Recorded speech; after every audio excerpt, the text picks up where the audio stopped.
Сайн байцгаана уу эрхэм хүндэт үзэгчтэй. Business to business нэвтрүүлгийн энэ удаагийн дугаар эхэлж байна. Өнөөдрийн нэвтрүүлгийн маань сэдэв бол entrepreneurship гэдэг сэдэв байгаа. За манай нэвтрүүлгийн өнөөдрийн зочноор Цахим Өртөө дээд сургуулийн захирал Буян Цогтой гэж хүн оролцож байна. Танд энэ өдрийн мэнд хүргье. За entrepreneurship гэх сэдэв байгаа. За юуны түрүүнд та өөрийгөө нэг үзэгч танилцуулах уу? Ямар боловсрол хаана сургууль сурсан тэргээд талаас нь ажил туршлага. За би миний мэргэжил мэдээллийн технологийн инженер. Японы Хоккайдо их сургуульд магистрат хүргэсэн. Одоо Америк нэгдсэн улсын Феникс их сургуульд докторант. За үндсэн ажил маань USI мэдээллийн технологийн компани ерхий захирал.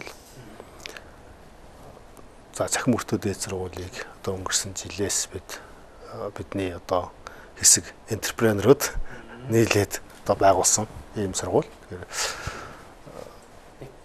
одоо тавчхандаа юм байна. За энтерпренерүүд гэж нэрлэж штэ хүмүүсийг сүүлийн үед мэдээж бас гадаадаас олон нэр томьёо орж ирж байна. Энэ бид нар чинь бизнесмэнүүд гэж мэдх юм. За 8-ч гэж анх байсан. Одоо бизнесмэнүүд болсон. Эсвэл энтерпренерүүд гэж нэрлэж байна. Та нэр томьёоныхын талаас тайлбарлаад хүмүүст хөргүүлээ юу гэж хэлэх вэ? За энтерпренер гэдэг бол нэгэн төрлийн бизнесмен. Тэгэхээр жирийн одоо бизнес биш. Жишээлбэл бургер хийдэг ганц байлаа гэсэн. За энэ бол жирийн нэг одоо бизнес. Одоо аав ээж хоёр тийм үү? Өвөө эмээ хоёр бургер хийдэг жижигхэн ганцтай байж бол. За энэ бол жирийн нэг одоо гэр бүлийн бизнес. Гэтэл энэ бизнесийг дээр суурлаад одоо жишээлбэл Макдоналдс тийм үү? Макдоналдс бол одоо яг хийсэн хоол нь бол тийм мундаг одоо нээлт бол байхгүй. Тэр бизнесийн моделийг дахин өөрчлөөд одоо маш хурдан хугацаанд үйлчилдэг ийм сүлжээ загвар болгож гаргасан нь бол өөрөө инновац болж байгаа. Тэг маш өргөн өндөр хэмжээний ашигыг бий болгодог ийм бизнес загварыг бий болгож байна. Ингээд Макдоналдс болоод ирэхээр энэ бол одоо энтерпренер бизнес болж байгаа. Тэгэхээр Макдоналдсыг бүтээж байгаа тэр мэдлэг тэр хүмүүсийг энтерпренер гэж хэлнэ. Тэр бизнесийг бий болгож байгаа мэдлэг тэр бизнесийн орчныг бол энтерпренершип гэж. За ингэж ойлгож болох нь ямар ч гэсэн бизнес бол хийдэг хүн болгон талхны цэгч, ундааны цэгч хийдэг.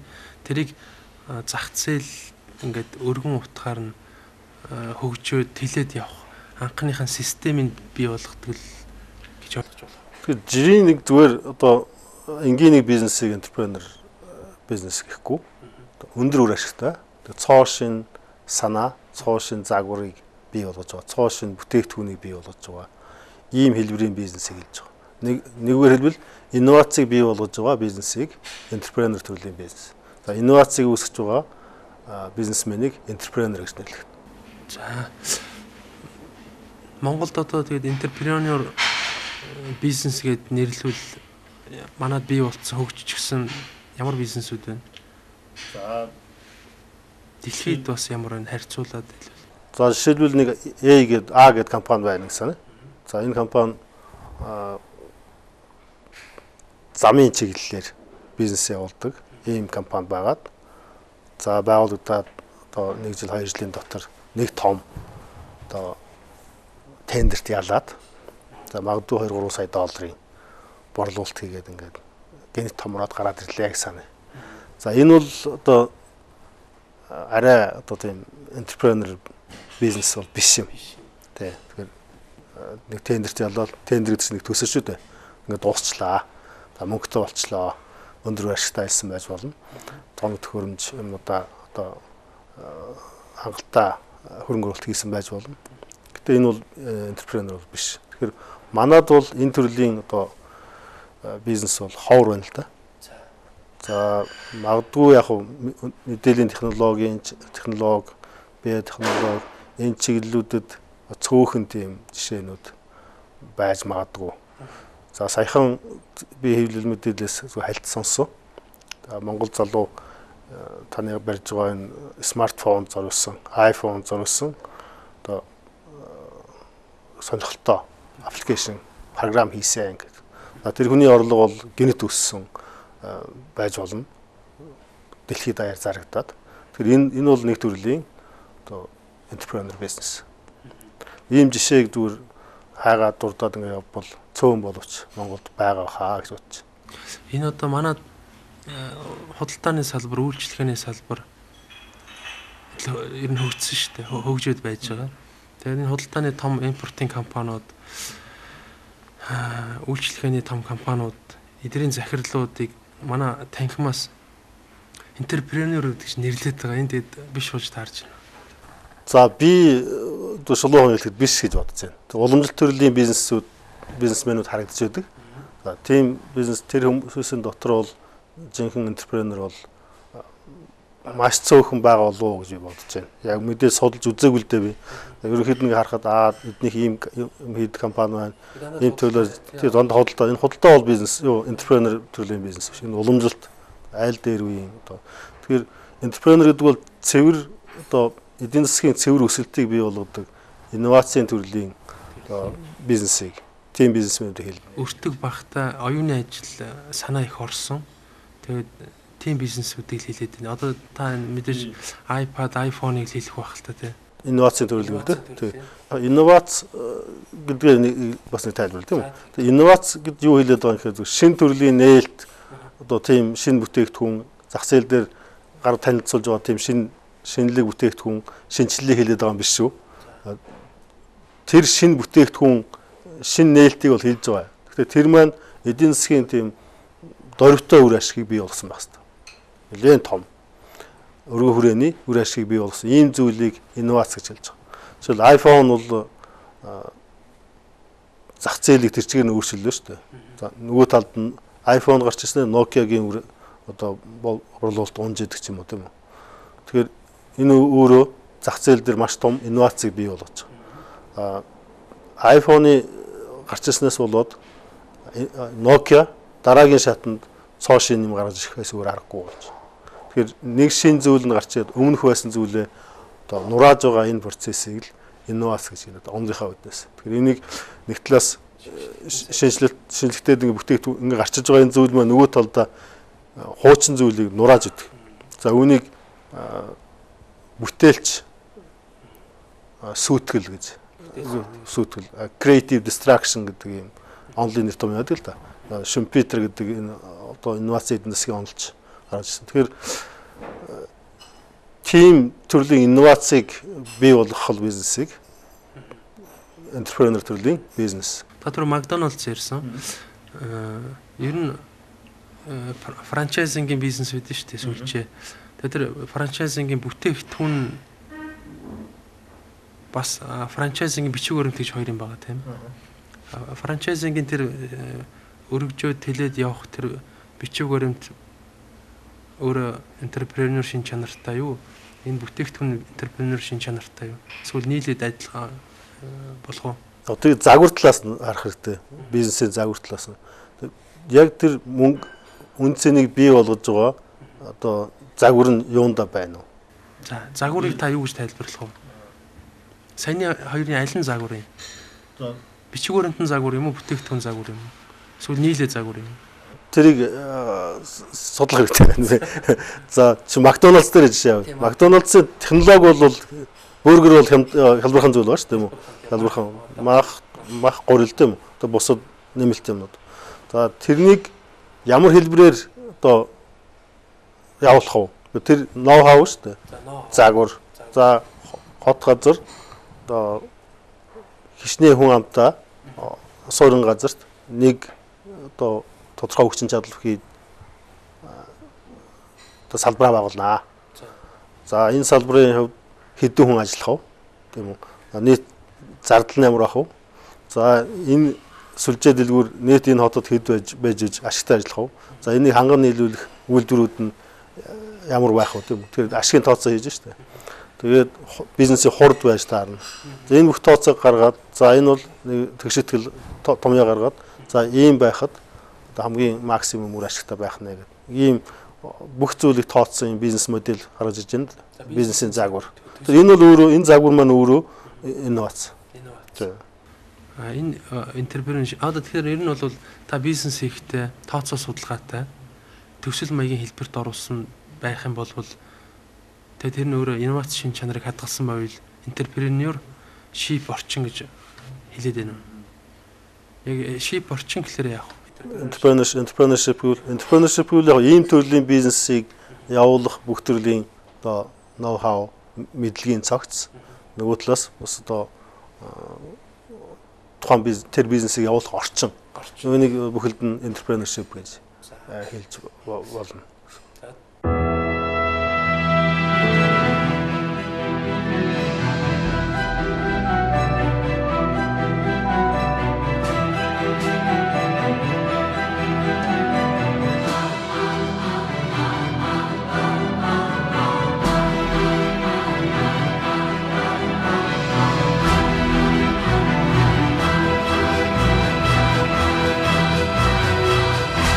Is the home of the Mont Blanc manufacturer.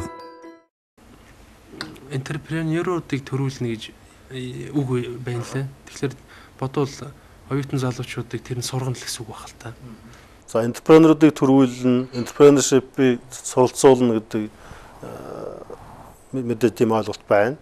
Тэгэхээр ийм төрлийн мэрэгжил хүртэл бий. За Монголд энэ бизнес энэ төрлийн мэрэгжлэр сургалт явуулдаг сургуулиуд гарч ирлээ.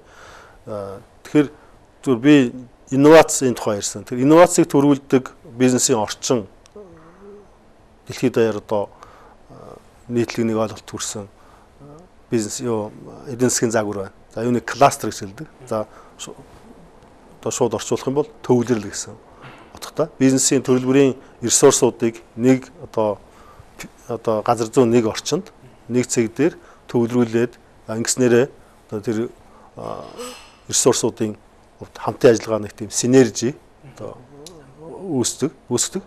Тэгэхээр энэс одоо олболоод одоо хүний төсөөллөөс хайсан олон инновацууд төрөн гардаг. Эдийн засгийн огцон өсөлтийг бий болгодог. Ийм одоо хэлбэрийг бол кластерын хандлага гэдэг. За үүний сонгогдож жишээ гэх юм бол Америк нэгдсэн улсын Silicon Valley цахиурт хөндөй гэдэг том кластер байна. За энэ бол кластерын хамгийн том амжилтанд хүрсэн юм өндөр технологийн кластерын жишээ. Тэгэхээр тэр кластер дотор маш олон зүйлүүд байж байгаа. За өндөр технологийн маш чадварлаг сайн мэрэгчнүүдийг бэлтгэдэг их сургууль байна. За тэрнээс гадна зүгээр технологи мэдлэгийг бизнес болгодог тэр entrepreneurship-ийн одоо мэдлэг байна.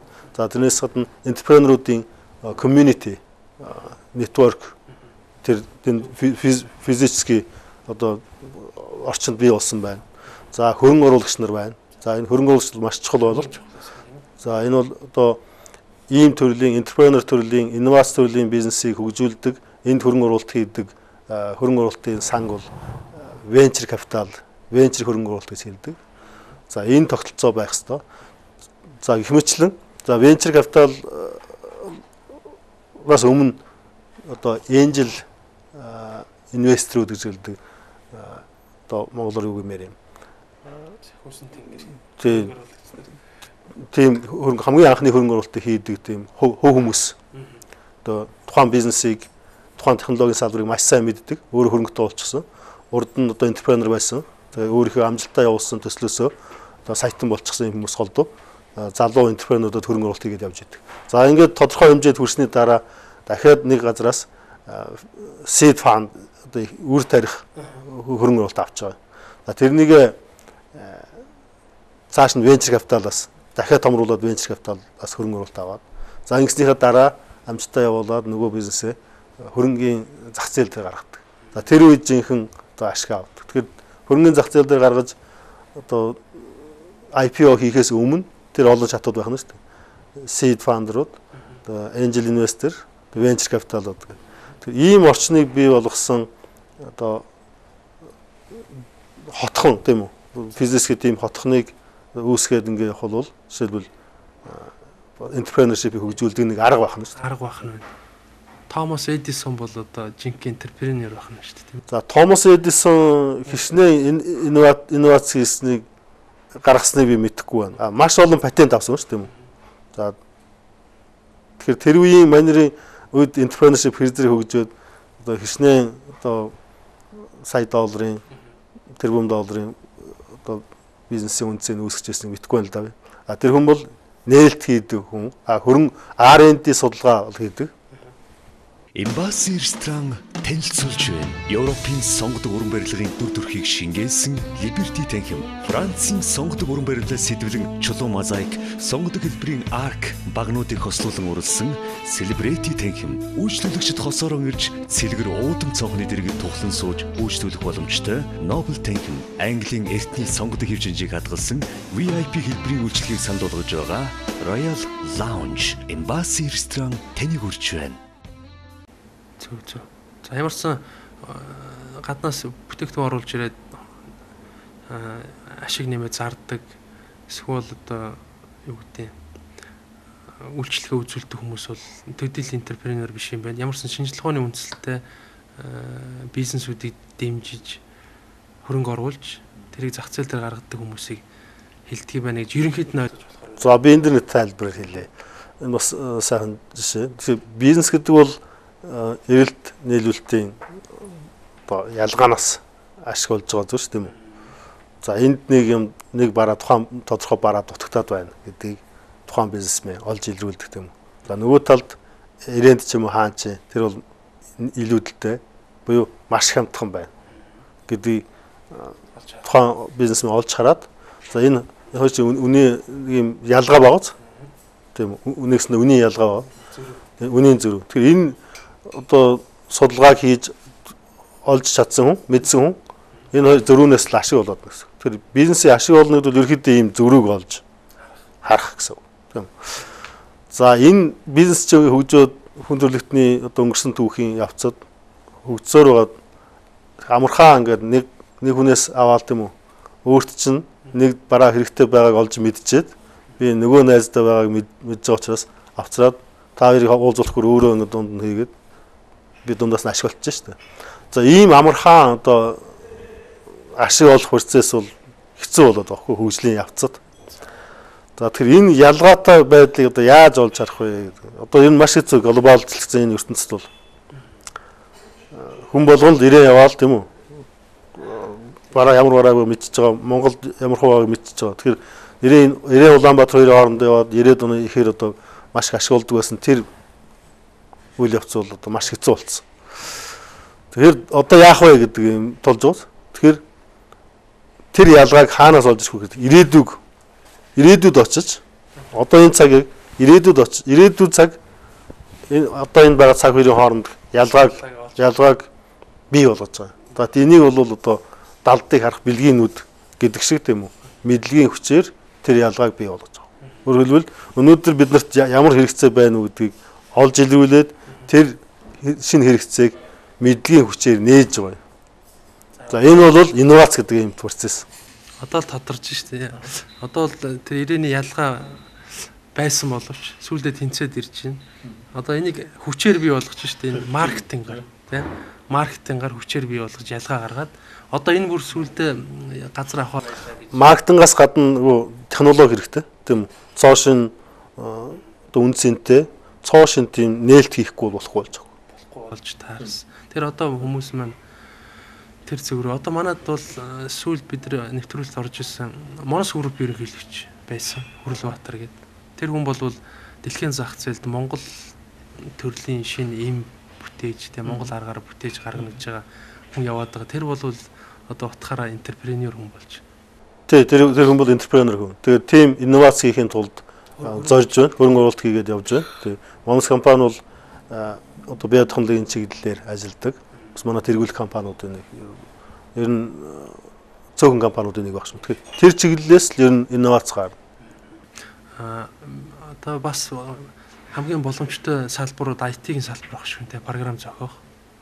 Тэрийг борлуулах. Өнгөрсөн зууны ер нь одоо технологийн одоо хамгийн тэргүүнд давхсан салбар бол мэдээллийн технологийн салбар л да. Тэгэхээр мэдээллийн технологийн салбар нь одоо бол дэд бүтц бүх салбарт бүх шинжилгээ ухааны салбар, бүх бизнес эдийн засгийн салбарт үйлчилдэг юм дэд үтсийн салбар, шинжтэй салбар болж ирж байна. За 90-ийн одоо нэг захын нэг эмээ одоо компьютер угсраал, компьютерийн өндөр технологи юм зараал ингэ байж шүү дээ. Манайд бол одоо би тамирчид, бөхчүүд одоо өндөр технологийн бизнесийг хийж ирсэн. Одоо IT-ийн салбарт юм. Тэгэхээр юм бол ингээл хөгжөөд байна гэсэн. Тэгэхээр дараагийн шинэ мэдлэг, шинэ технологи хаанаас бий болох вэ гэхээр биотехнологи гэж ярьж байгаа. Нано технологи гэж ярьж байгаа. Тэр чиглэлүүдийг одоо сонгож одоо манай улс бол дараагийн одоо хүмүүсээ бийдэг энтерпренерүүд тэр салбар руу ч гэдэг юм уу. Энийг бол улсын бодлогоор шийдэх ёстой. Зөв. Тайван нөгөө чип үйлдвэрлэж дэлхийд дээр нэг номер болсон. Энэтхэг бол бас IT-ийн салбарыг хөгжүүлэх гэж анх зорьсон байгаа шүү дээ, тийм ээ. Ийм зорилттойгоор улс орноо нэг салбараар нь босгож хөгжүүлж байгаа улсууд зөндөө байдаг. Манайх та ер нь аль салбарыг хөгжүүлвэл оновчтой байх гэж бодож байна. Тэгээд ер нь энэ хөрөнгө оруулалтын одоо энэ хамгийн чухал юм бол боловсон хүчин байхгүй байна. За нөгөө талд нь хөрөнгө оруулагч нар байхгүй байна. Тэгээд энэ орчин нь өөрөө бас байхгүй харагдаад байна. Гэтэ нэг юм байгаад байгаа. Манай боловсон хүчнүүдийг бэлдээд хөрөнгө оруулалт хийх юм бол потенциал нь байна гэж одоо яг их үндэс нь бол байна гэж бид нар хараад байгаа. Энэ үнэн үү? За та хөгжлийн юм том асуудал хөндөж байна л да. Ер нь зүгээр хөгжил хаанаас ирдэг вэ гэхлээр тухайн цаг үед одоо сарахад ирээдүй хаана байна тийм шинэ мэдлэг, шинэ одоо технологи аль салбараас үүсэх вэ? Аль болох ирээдүйтэй тэр салбар руу хандаж хөрөнгө оруулалт хийж тэрлүү хүчээ хайсан улсууд хөгжөөд байгаа. Энэ төгчдөр, Тайванч тэр одоо Сингапурч тэр тийм үү. Тухайн цаг үедээ илүү одоо ирээдүйтэй. Ойрын ирээдүйд энэ салбар илүү хөгжнөө. Өөрөөр энэ салбараас илүү мэдээллийн илүү технологи, илүү одоо шинэлэг зүйлүүд төрөх ёстой гэдэг юм прогноз байгаа шүү дээ. Прогноз гэдэг бол бас өөрөө шинжилгээ ухаан. Шинжилгээ ухааны аль салбарууд илүү одоо хөгжих вэ? Хаанаас одоо үнцнийг бий болгож болох уу гэдэг тэр прогнозыг дагаж гэх юм уу тэрлүү хөрөнгө оруулалт урьдчилан харж хөрөнгө оруулалт хийсэн улсууд илүү хөгжөөд байгаа. Финланд байна жишээлбэл тийм үү. 80-аад онд гар утасны үйлдвэрлэл рүү түлхүү анхаарсан. Дэлхийн тэргүүлэх одоо гар утас үйлдвэрлэгч орн болж чадсан. Гэх мэтлэн хөгжил бол дандаа тийм ирээдүйтэй салбараас ирж байгааз. Тэгэхээр Монголд ямар салбар тохиромжтой гэдгийг одоо би энд сууж байгаа үгүй ганцхан өөрийнхөө 1 2 3 гэж нэрлэж болно л доо. Гэхдээ бид бол энэ Монгол улсаа яаж хөгжүүлэх үү гэдэг нь Монгол үндэстэн даяараа нэг ойлголттой болох ёстой. Ингээхийн тулд судалгаа хийх хэрэгтэй. За шинжилгээ ухааны технологийн одоо прогнозуудыг харах хэрэгтэй. Бид энэ ямар улс болов зохих вэ гэдгээ одоо өргөн хилцүүлэг явуулаад жишээлбэл Финляндийн жишээг харахад тийм ба. Одоо 80-аад оны сүүл 90-аад оны ихэр өргөн хилцүүлэг явуулж бөө юм болж бас ингэж явна гэдэг тодорхой чиглэлийг сонгоод тэгээд тэрэндээ хөрөнгө оруулалт хийсэн. Шинжилгээ ухааны боловсрол, технологийн боловсролдоо зоригтой хөрөнгө оруулалт хийсэн. Тэгээд 10 жилийн дараа Финлянд улс 10 жилийн ерөнхий боловсролын сургуулийн боловсролын одоо шинжилгээ ухааны чиглэл, технологийн чиглэл, одоо шинжилгээ ухаан гэхээр зэрэг физик, хим, биолог гэсэн энэ чиглэлүүдээр, сайенсийн чиглэлүүдээр тийм үү? Байгалийн ухааны чиглэлээр дэлхийд нэг номерт орсон байна. Боловсрол энэ чиглэлийн боловсролоор Финляндийн 10 жилийн хүүхдүүд дэлхийд нэг номер зогсож байна. Тэгээ 10 жилийн дотор юм болчих. Тэгээ ингэж суурьа тавиад явахлаар зэрэг тэгэл тасралтгүй инновац хөгжих ийм орчин бүрдүүлж бий болгож байна л да.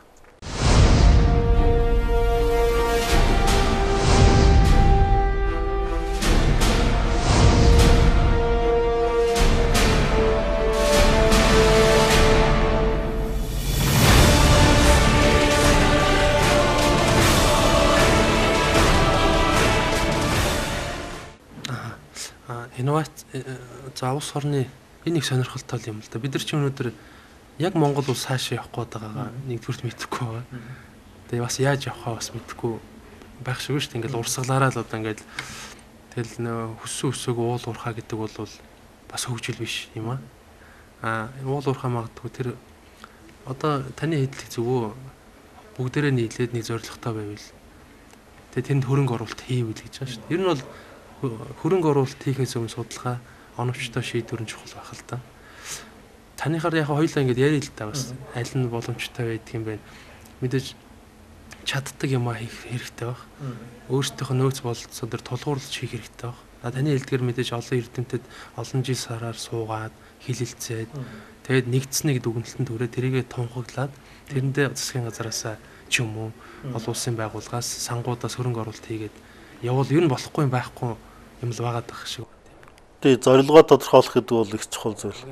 Яг зорилгыг бол заавал нэг олон эрдэмтдийг авчраад олон сар жилээр хэлцүүлэх албагүй л дээ. Ер нь бол тодорхой юм мэддэгтэй улсууд бол байж л байна тийм үү. Тэр хүмүүсийг авчраад бид өөрсдөө бидний л одоо ирээдүйн учраас бид өөрсдөө ойлгох хэрэгтэй. Тэр нэрээ бид нар ерөөс ингэж авъя. Бид нар өөрсдөө суралцах хэрэгтэй. Тэр одоо энэ ард түмний чинь тэр лидерүүд нь тийм үү. Суралцах хэрэгтэй. Зөв чиглэл рүү бодож хандаж явах. Тэгээд тодорхой хугацаа алдалгүйгээр Монгол улсынхаа хөгжлийн том зорилгыг тодорхойлох хэрэгтэй. Бид нар бол чадахгүй л байгаа. Зүгээр одоо бол нэг олон ийм бэрхшээлүүд байна бидний засгийн. Өнгөрсөн 20 жилийн туршид янз бүрийн бэрхшээл байсан. Юу тэрнтэй мантаа тийм үү. Энэ өмнөх олон асуудлаа шийдийг. Тэг ийм асуудал хөөгөөд яваад байвал нэг хөгжихгүй л дээ. Тэр асуудлуудаа шийдэхийн тулд маш том зорилго тавиад явбал тэр жижиг асуудлууд ч аяндаа шийдэгдэнэ. Хоол хүнс, хувцас, байр. За энэний өстой сайн хангалттай энэ хөгжлөө үгүй л баггүй. Энэ бол одоо малдаж гисэн байх ёстой хэрэгцээ шүү дээ юм. Тэгээ ийм хэрэгцээг хангалаа гэд юу болох вэ? Өндөр байшин барилга гэд яг уу төмөр зам барилаа гэдэг. Төмөр зам бол хөгжил биш. Бусад үндэстний хувьд бол ер нь хөгжил гэж юу юм гэхээр зэрэг оюун ухааны салбарт гарсан том дэвшлийг хэлж байгаа. Тэр зүгээр бидний хоцрогдлоо авилгах зүйл болохоос биш. Төмөр замтай болно энэ төр гэдэг бол нэг тийм хөгжил биш байхгүй юу? Арабын улсууд орнууд байна. Газрын баялгаараа алдартай. Арабын орнууд гэхээр 22 улс байх юм билээ. Энэ бүгдээрээ шахуу тийм баялаг газрын баялагтай. Тэндээс олсон одоо баялгаараа маш сайхан дэд бүтц бий болгосон. Тэр бид нар очиж үзээгүй. Манайхан одоо Арабыг тийш нэг явдаггүй юм шиг байна. Очоо үзэхлээр зэрэг Япон, Америкаас одоо илүү шахам тийм дэд бүтцтэй эмнэлэг боловсролын систем юмнуудтай гэж. Гэтэл тэнд хөгжил байхгүй байна гэж бичсэн байна. Тэгээ юу гэхээр зэрэг хүмүүс нь сурч боловсрохыг эрмэлздэггүй.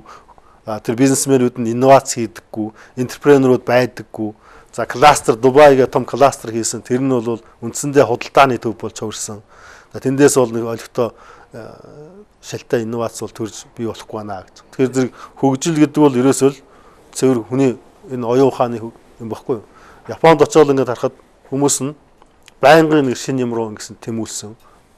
Нэг хүнтэй уулзаад кофе уугаад гарахад тэр чигээрээ завгүй бизнесийн яриа ярьсаар байгаад гардаг багс. Америкт мөн ялгаагүй. Тэр одоо Силикон Валигаар захаар нь ингээд гарахад бөөн одоо нэг тэмүүлэл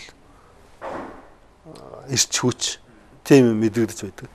Тэгэхээр хөгжнөө гэдэг бол их том тийм амархан хүрхээргүй тийм том зорилгыг үндэснийхээ хувьд улсынхаа хувьд бий болгоод тэрнийхээ төлөө бүгдээрээ эрвэхээрээ завсаргүй хөдөлмөрлж байх л ийм процессыг хэлж байгаа. За үндсэн ингээд асуудлуудаа шийдэх гээд манайхан ч ингэж байгаа шүү дээ. Эхлээд асуудлуудаа шийдчээ дараа нь зорилгоо тавья гэж яваад байгаа шүү дээ ерөнхийдөө. Эхлээд зорилгоо тавьчвал асуудлууд аяндаа зэгцрээд явах юм байна. Австралиуд бол боловсролынхаа салбарт их хөрөнгө хүн сургах талдаа их хөрөнгө оруулалт хийж үндэснийхэн бүтээгдэхүүний ихэнх хувийг тэндээс олддог юм шиг байна. Сургуулиуд байгуулсан ч гэдэм юм. Тэр бүх улсууд дандаа нэг тэргүүлэгч салбараа хөгжүүлсэн тэрэндээ хөрөнгө оруулалт хайсан л харагдаад байгаа. Тэр энэ манадад яг аль нь байвал зүгээр байх шиг байна. Таны хараад за энтгийн жишээ яа. За энтэг баг 40-50 жилийн өмнө боловсролдоо анхаарч байсан байна. Тэгээд тухайн үед IIT гэдэг Indian Institute of Technology гэдэг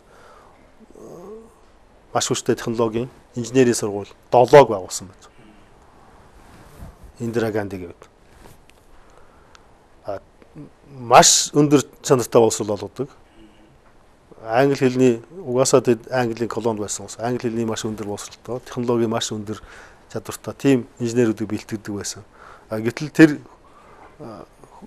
дэлхийн төвшөнд хүрсэн чадвартай болсон хүчинд нь ажил олддоггүй байсан байна. Өөрөөр дотоод нэг тийм хэрэгцээ үүсэв. Тийм байхад л боловсролдоо одоо баг хэрэггүй шахам тухайн үедээ бол хэрэггүй шахам хөрөнгө оруулалтыг хийж байж л тэ. Ирээдүгөө харж тэгж хийжсэн байна. Тэгээ яг 40 жилийн дараа ийм процесс бол нэгэн тэгнэ гэж нэг төсөөлөг байхгүй. Ерөнхийдөө ойлгож байсан. Бидний зам бол боловсрол гэдгээ бол тэр хүн маш сайн ойлгосон учраас тийм хүчтэй бодлого явуулсан. Тэгээд тэр сургуулиудад төгссөн залуучууд дотооддоо аялал болж чадахгүй Америк явдаг байсан. Тэгээд дандаа Америк явдаг. Америкийн нэгдсэн улсын элчин сайдын яамны уртаа тийм жагсаалт дараалал үүссэн. Тэгээд визэнд гарахаар манайх шиг Америк яваад болдог байсан. 30 жилийн дараа Америкийн зах зээл дээр, IT-ийн зах зээл дээр энтгийн инженерүүд маш олон болчихсон. Тэр тодорхой албан тушаалт хүрсэн, эрх мэдэлтэй болчихсон байсан. За тэгээд энтгийн зах зээл нь өөрөө хөгжөөд дотооддоо бас олон инженерүүдтэй юм тасралтгүй тэргээ бэлдэж ирсэн учраас байж исэн. Энэ хоёрын хооронд нөгөө сая түрүүний хэлдэг та бүхэн нөгөө ялгаа нийцэн дагуу холбоос үүсээд тэр ялгааг хангах тэр одоо сувгийг татж байгаа нь өөрөө инновац шүү дээ. Бизнесийг бий болгож байгаа. Тэр урсгалыг бий болгож байгаа. Ингээд маш том одоо энтгийн зах зээл дээр энтэг Америк хоёрын зах зээлийн хооронд тийм том пайп турбаа үүсэж мөнгөний урсгал бий болсон. Төв байх жишээтэй. За Хошимин гэдэг удирдагч Вьетнам улсад байсан. За тэр хүн мөн л 50 60 жилийн өмнө энэ улсыг энэ одоо ядарсан одоо жижигхэн улсыг ядуу улсыг боловсрол аварнаа, шинжлэх ухааны технологи аварна гэдэг тэрэндээ маш их хөрөнгө оруулалт хийжсэн. За Вьетнамд бол математик олимпиадад дэлхийд дандаа 1-2 зогсдог. Хятадтай өрсөлддөг. Америк, Оростой өрсөлддөг ийм ус. Өнөөдөр бол тэдний эднээс бас хүчтэй гарч 80 сая хүнтэй өндөр технологийн салбарт маш хүчтэй гарч. Тэгэхээр нэх удаан бодоод ярилцаад байх шаардлагагүй. Зорилгоо бол тодорхойлох хэрэгтэй. Тэгээд ямар улс болох вэ? 13 дугаар зуунд монголчууд дэлхийн асуудлыг шийддэг. Одоо тэр глобал одоо сүлжээг бий болгож тэрийг ханддаг тийм эдийн засгийн том гүрэн байсан. Тэр мемори, тэр санамж бидний одоо байгаа штэ. Бидний цусан донд явж л байгаа. Тийм том юм хийж исэн үндэстэнд өнөөдөр нэг тийм жижигхэн юм яриад газрын доорх баялгаа ухаад л баяжаа суугаад байна. Баяжих бол маш амархан. 3 жилийн дотор мөнгөтэй болчихно. Энэ сүүлийн 3 жилийн дотор манай энэ хүмүүсийн улс төрчдийн энэ байдал яаж өөрчлөгдөж байна? Нэг хэсэг чинь жоохон мөнгөтэй л болчмоор байна. Тэрний дараа хөгжил ярих гэж ингэж хойш нь тавьдаг байсан. Одоо мөнгөтэй болчлоо. Өнөөх л жижиг юм яриад байгаа. Одоо юу хийх юм бэ? Мөнгөтэй болчиход. Тэр юу хийх юм бэ? Тэр Хошиминээс суралцаач, Индира Гандиг судлаад үзэлдээ. Тэгэхээр энэ улсуудын хөгжлийн түүх гэдэг бол ингээ харахад таазан дээр тоглож байгаа юм жүжиг байхгүй юу? Финлянд гэсэн байна, Сингапур гэсэн байна, тийм үү? За тэр бол нэг хэрэг. Гэхдээ тэр цаана найруулагч нарын тэр жүжигийг найруулсан хүмүүсийн тарих оюун юу байсан юм бол? Яг юу бодож энийг хийсэн бол? Тэрнтэй төстөө маягаар ажиллах хэрэгтэй. Пак гэл ерөнхийлөгч өмнө солонгосын ерөнхийлөгч байна, тийм үү? За энэ хүн бол маш их боловсролтой хүн. Зүгээр цэргийн нэг тийм дарангуулагч байсан гэж бодоод ах шиг хүмүүс. Үгүй ээ. Тэр чинь Японд боловсрол эзэмшсэн. Аж үйлдвэрлэлт гэдэг юмыг модернизац гэдэг тэр онлын дагууд улс орноо маш хүчтэй динамикаар хөгжүүлсэн байна. Тэгэхээр энэ зүйлийг улс төрчид сериозны бодох хэрэгтэй. Сайн боддог шиг л дэрвгийг хэлмээр байна. За манай нэвтрүүлгийн цагийг төгсөж байна.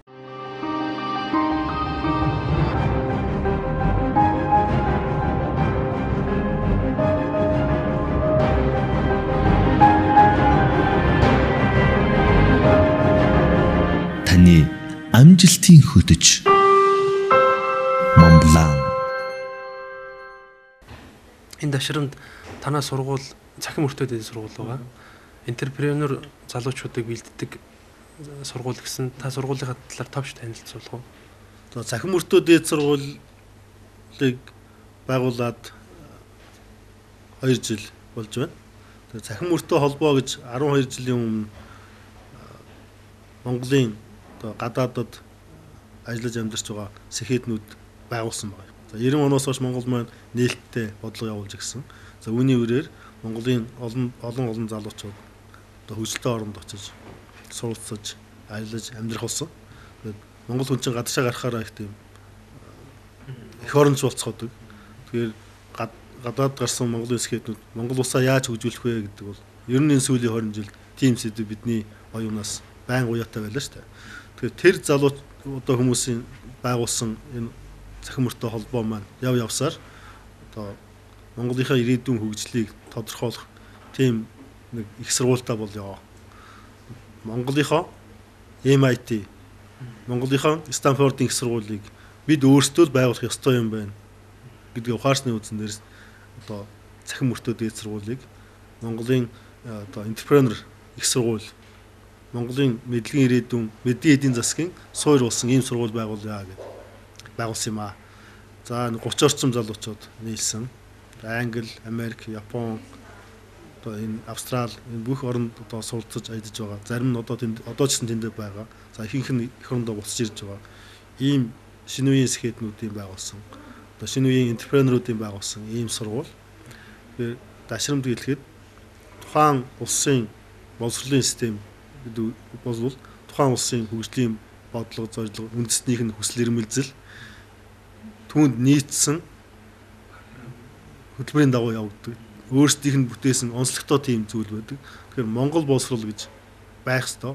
Монголын боловсролын систем гэдэг бол монголчууд бид өөрсдөө хийсэн ийм зүйл байна. Тэгэхээр Монгол хүнийг бэлддэг боловсролын систем байх ёстой болохоос биш. За Америкийн боловсролыг тэрчгээр нь хуулж авцраад 100% одоо энэ ч тавиад шүтэж болохгүй. Аль нэг улсын стандартыг тэрчгээр нь адаптац хийхгүйгээр авцраад ашиглаж болохгүй. Монгол хүнийг бэлддэг тийм боловсролын систем бид өөрсдөө бий болгох ёстой. Тэгэхээр тийм зорилготой сургууль. Тэгэхээр энэ сургуульд бол энтерпренеруудыг бэлдэнэ. Entrepreneurship гэдэг мэргэжил Монголд анхудаага нийлээ. За ер нь бол ойрын ирээдүйд барууны технологиор инженерийн сургууль болж хөгжих ёстой.